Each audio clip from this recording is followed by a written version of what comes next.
Right now, the COVID vaccine is available to anyone 16 and older. But what about kids? How can parents protect them as they re-enter school and get ready for summer break and summer camps? In today's 2-Year Wellbeing, we're talking about kids, COVID-19, new variants, and the vaccine. Medical Director for the Children's Unit at Moses Cone Hospital, Dr. Suresh Nagappan, is joining us now. So first and foremost, let's talk about this. Should we be concerned about our kids who are under the age of 16 and especially all these new variants that are out there?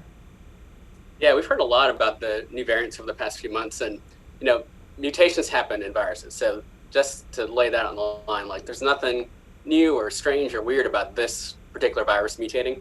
The cold virus you had last year also mutates too. So that's one thing to know. It does seem like these new variants are more contagious. We've tested the ones from the UK, for instance, is a little bit more contagious. But there's not a lot of evidence that says that these variants are more dangerous in kids or adults. And so that's an important point. And so it's good to be cautious, but I don't think we have to lose sleep at night worrying about the variants compared to the virus that we've already been seeing. Right, the overall virus. All right, so what do we do though, since we, really can't protect our kids under the age of 16 with a vaccine? That's not possible at this moment. So what is the best way to protect them? There's a lot you can do, and the number one thing that you can do is if you're over 16, get the vaccine yourself. Because if you form a bubble around your kids, then they're much less likely to get it. So older siblings, uncles, aunts, grandparents, and parents all should get that vaccine as soon as they can. All right, we've been hearing in other hospitals around the nation that there is an increase in children under the age of 16 with COVID. What are we seeing here? So here in Greensboro, we saw a big peak around January. So we saw lots of patients come to the emergency room, lots of kids actually getting into the hospital. And it's fallen off since then, but one thing to note is that it's fallen off less for kids than it has for adults.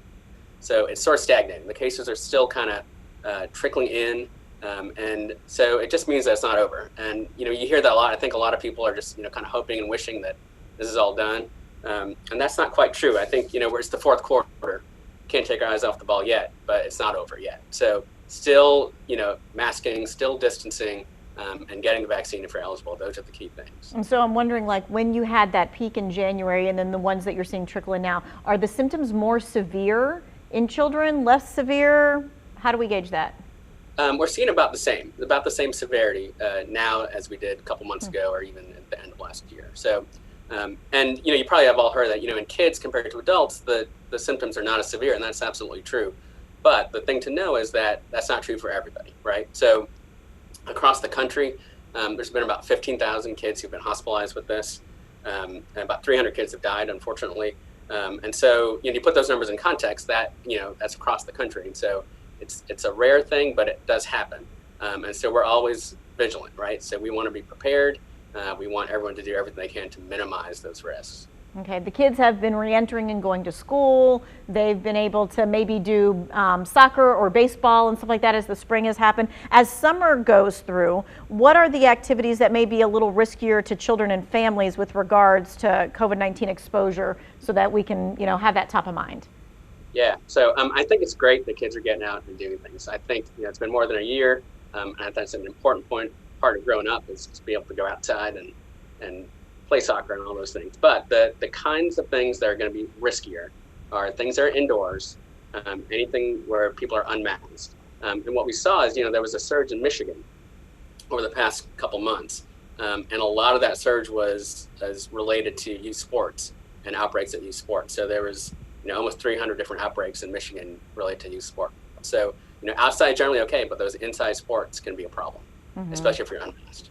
Right, because it's not like the tournaments and stuff like that where all of the teams were in a bubble, that kind of stuff. Like these interleague teams are not in a bubble. All right, it's not the NBA. They can't afford to do that. So they're sort of stuck, and people want to play, and you can't blame them for wanting to play, but at the same time, take every precaution you can to make that as safe as possible. All right, so speaking of that, let's go to masks and social distancing, because a lot of people were saying, well, now that the vaccines are here, we might be able to get rid of some of that.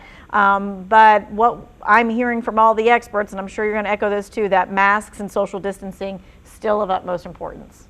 You still got to do it, yeah. Especially for kids, because all our kids under 16 can't yet get vaccinated. So masks are still important, especially indoors. And the thing is, now we've got a lot of experience with masks. A year ago, we didn't necessarily know exactly how this would play out. Now, after a year, masks work. I mean, they clearly work. One of the amazing things that's happened over the past year is, every winter we usually get deluged with kids who get admitted to the hospital with different viruses. So not COVID, but other kinds of viruses. And this year, because of masks, that was just a trickle. I mean, we barely had any cases. So masks clearly work stopping germs from spreading. And so it's the thing that you can do that's easy and simple, and they'll help yourself and help everybody else too. And how do we reinforce these same kind of guidelines? I mean, we've been listening to them and doing them for the last year, right? But all of us are kind of like have a fatigue point, and no doubt kids have a fatigue point. So how do you reinforce that message with kids? Yeah, I mean, it's good to be understanding. We all are tired of this. Like, everyone wants to go back to normal, especially kids. I mean, this is like throwing the world into chaos in a lot of ways. So, one thing you can do is let the kids be the good guy, right? Like, say, the reason you're wearing this mask is to protect everybody else. And that kind of gives kids that like feeling that they're heroes. They're really helping out, that, even though it's a sacrifice and even though it's a pain sometimes to wear a mask, that there's a point to it, and they're able to help out their community. All right. So if vaccines eventually become available for children under 16, what advice would you have for the parents that are watching right now? So the Pfizer actually has done studies now in kids all the way down to 6 months. And they have already submitted their proposal to the FDA for kids 12 to 15. And we may actually see an answer from the FDA as early as next week, or perhaps the week after. So we're right on the verge of this coming out. So what I would say is, what I want to see as a physician, for my patients is I want to see like all the data. They put out that, that press release. They have some of their mainline data, which looks great. But, as a physician, as a parent, I really want to see, I'm going to read that line by line. I want to make sure that everything is kind of up to speed and safe. And once we've done that, which really should be pretty soon, and once the FDA is given the green light, I'd say if you're a parent, go ahead and do it. And I'll say, I have 2 kids, and I'll be there on day 1, lined up with my kids, with everybody else, getting the vaccine. And I've always felt like, I can't recommend anything to other kids that I wouldn't have my own kids do. So I wholeheartedly will support it once we see all the data. Mm-hmm. And one last bit of reinforcement maybe for those who are 16 and older who haven't gotten the vaccine and can get the vaccine.